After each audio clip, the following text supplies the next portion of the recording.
Hello, and I'm Dr. Randolph Wilt, and today we're going to be talking just a little bit about leadership in organizations. And to kind of get into it, we're going to talk a little bit about culture too, organizational culture. And this is actually a picture here of Boston, Massachusetts. And one of the things that's in Boston that is very interesting is this picture. Now, where is this? Well, this is actually at Harvard, in Harvard University. So let's go back to that picture. What does it look like to you? Actually, that is the undergraduate dining hall. Have you seen a picture like this before? Does this kind of resemble something? Maybe something that you've seen in the movies? Well, yes. You remember in the Harry Potter movies, doesn't it look a little bit like that? You know, where all the students are lined up eating. But I want to tell you something, is that it actually was not developed after Harvard, even though it looks like that. It was developed after this room. This room was at the University of Oxford. This is actually in one of their colleges called Christ College. And here you can see it actually looks very, very similar. And this is what Harry Potter was pretty much modeled after. Not so much this, even though it does look like this with the ceilings and the lights hanging down. A little bit more like this, which, like I said, is a Christ College, and this is Christ College, and Christ College at Oxford, and this is part of Oxford. Now, what's interesting about Oxford is that Oxford is a collection of a bunch of colleges. You see the left-hand corner there, all the different seals. So you have, I think they got like 34, 35 different colleges, and those colleges, each one specializes in a different discipline: English, philosophy, chemistry, business, government, whatever. And people live in those colleges. You have faculty assigned to those colleges, and you got the classrooms in those colleges. Now, contrary to that, you have on the other side here, you have Harvard. And Harvard actually is one big university, so you have different departments. But you don't have people literally living in those departments. You may have people with offices there, but you don't have students living there. They will go live in a dorm. Now, why do I tell you about all this? Because you can get a little better understanding when you start seeing how different things react differently, particularly when you're talking about organizational culture, how things can be turned, and how we use different ways depending upon where we're actually located. So we're going to talk a little bit about the internal environment of organizations. So when you're talking about internal environment, you have to sit there and look at things that are important to the company: the vision, the mission, the leadership, and of course the corporate culture.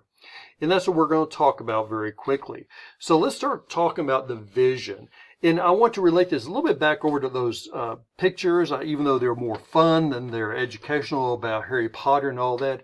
But every university, just like every corporate entity, has a vision of what they're trying to communicate.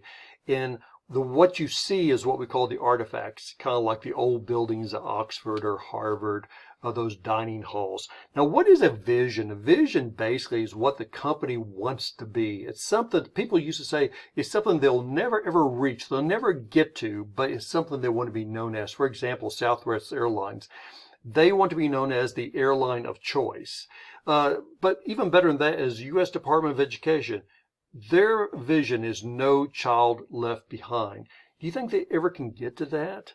Probably not. That's the reason why they say a vision is what you're always working to get to. You may not get to it, but you always got this where you're working to get to it. A corporate mission is a little bit different. A corporate mission is what the company wants to be known for. So in the case of, let's look at Target here, they want to be known for expect more, pay less. So you can read their actual mission statement here. It's great: to make Target the preferred shopping destination of our guests by delivering outstanding value, continuous innovation, exceptional guest experience by consistently fulfilling our expect more, pay less brand promise, circa 1881. Can you imagine they have that? What is that, 140 years? They've had that same mission statement. Ascension Healthcare is a Catholic hospital system, and their mission is serving each patient as if we were serving Christ himself. That's rather strong, isn't it?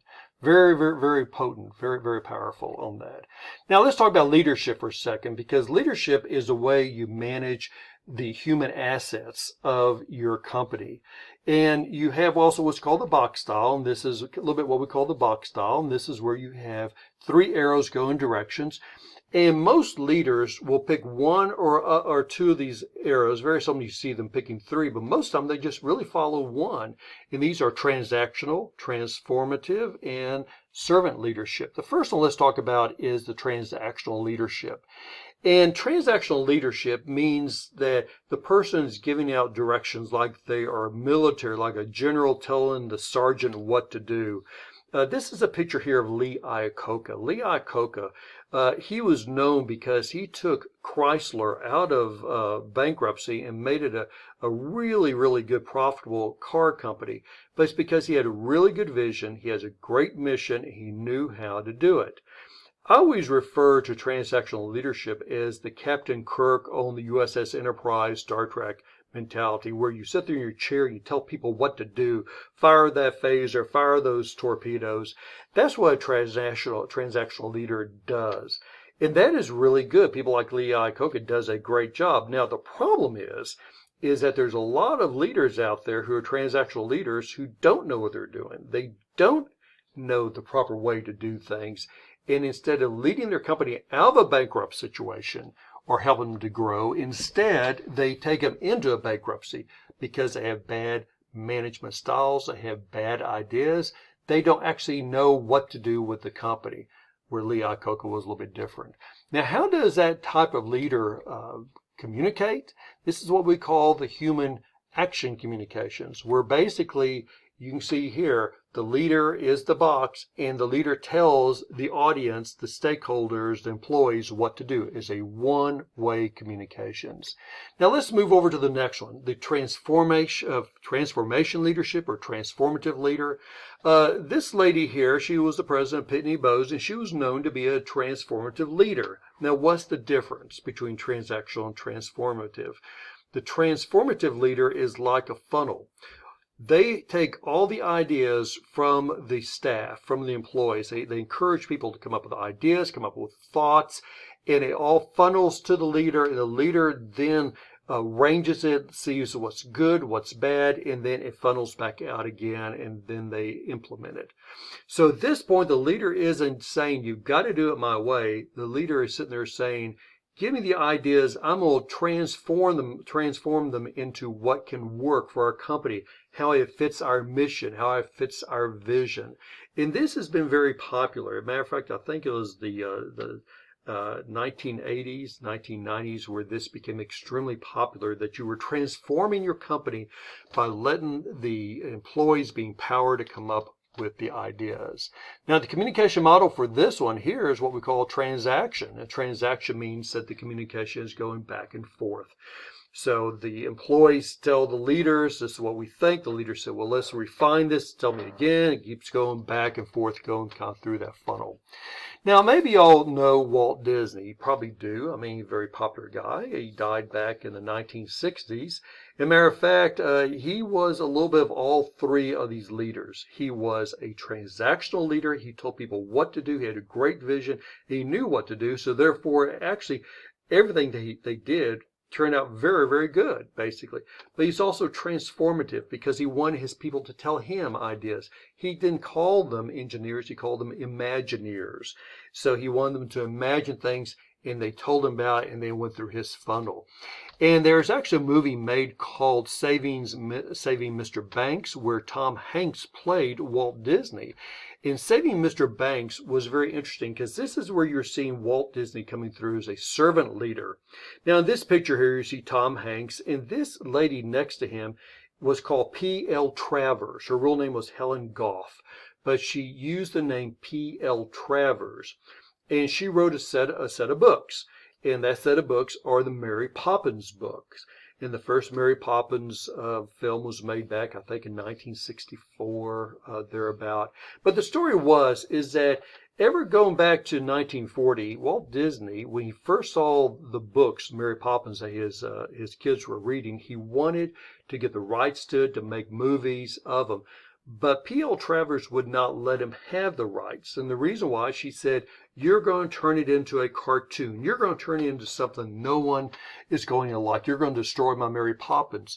And she even got to the point that she said that if I give you the rights, which she did, because She got into financial situations and she sold him the rights only on the condition that she was the creative director and that she had final say. He agreed to that because he wanted him so bad. He knew he was going to make a great picture with Julie Andrews and Dick Van Dyke. But she even got to the point that she said, not only do I want no cartoons, I want nothing red in the movie. Nothing red. Think about that for a second. How can you make a movie with nothing red? Just this picture here, you can see a red back there in the back somewhere.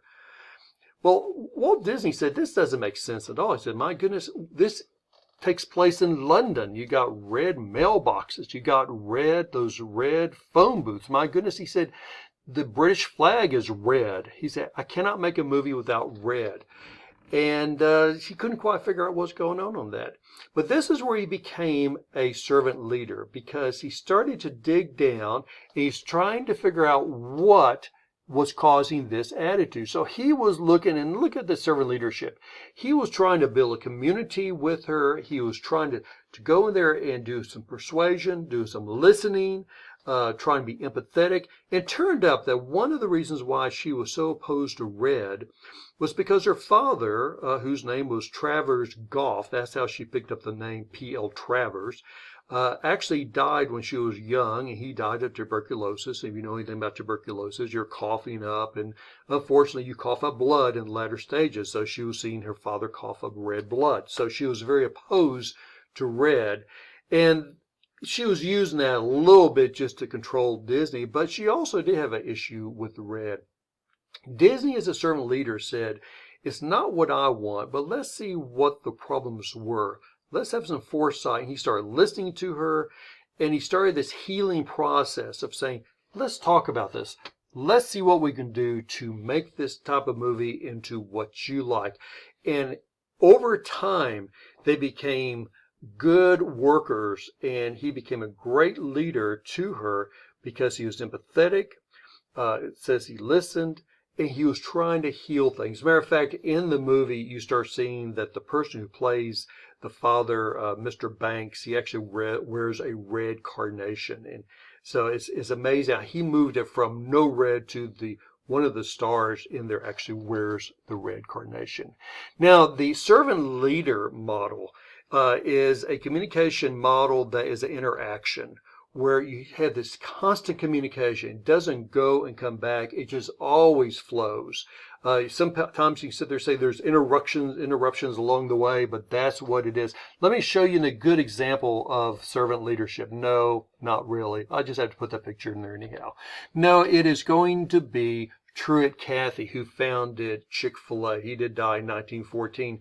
But some of the things that he really believed in, one of the things he said, my employees need some time off. So he decided, even though he lost money, to close all the restaurants on Sunday. He also said that he didn't want to make the company public. He wanted to be able to control it for the benefit of the employees. He gave a lot of the money that they made off of the profits to foster homes, to abused and neglected children. He has scholarships for their younger employees to go for education. And then the very bottom here, it says he always took time to talk to any employee who wanted to speak to him. So there are 9 qualities, and many of these is what Truett Cathy came up with about servant leadership. You value the opinions of others. You want diverse opinions. You want different opinions coming in. And you can't say you know all the answers. You listen to other people. You cultivate a culture of trust. You develop other leaders. A good leader surrounds themselves with other good leaders. And then you appreciate those people and you try to build them up. And you help people with life issues, just like Walt Disney was trying to help P.L. Travers with issues that she had embedded for years. You also encourage people. And I like this. It says you sell and you don't tell. Remember, Lee Iacocca, when he was the transactional leader, he would tell people what to do. And even transformative leader, you would take the ideas, but you would tell people. A servant leader, they don't tell people, they sell people the ideas of what they think is going to help the vision, the mission of the company. The best thing here is the window and the mirror. And the way this works is that the servant leader, when things are going great, they're looking out the window and they say, it's because of my employees. It's because of the stakeholders. Those are the people who are making things go great. But when things are going bad, that window becomes a mirror, and that servant leader looks at the mirror and says, the reason why there's problems is because I'm doing something wrong. I need to listen more to my employees. The transactional, the transformative leader, a little bit different. When things are going great, they look in the mirror and say, it's going great because of me. And when things are going bad, they look out the window and they say, things are going bad because my employees are not doing what they need to be doing. So that's where you see a tremendous difference between those first two and the third. The servant leader thinks long-term, and the last one is they act with humility. Now, this is a great way to end. This is our last slide. And here you can see that a corporate culture is just like an iceberg, where you only see a little bit of the iceberg at the top. Artifacts looks like it's misspelled here, but you can only see the artifacts, things that represent the environment, the corporation, and you maybe see some of the behaviors. But what you don't see, which is under the waterline, are those standards, those beliefs, those basic premises they operate under, the way they embrace values. And this is a problem we get into because we don't always realize the way those organizations truly operate behind the doors. So as a servant leader, what you try to do is raise that iceberg up where people can see your standards, they can see your beliefs, because if they can see them, the public will hold you accountable and hold you responsible. A transactional leader will try to push them down. They want them below the waterline. They want them behind the doors. So in case something's going wrong, people don't know about it. Well, I hope you learned something today about corporate culture, about leadership ways, transactional, transformative, and especially about servant leadership. And maybe you learned a little bit something new about where the Harry Potter dining hall came from.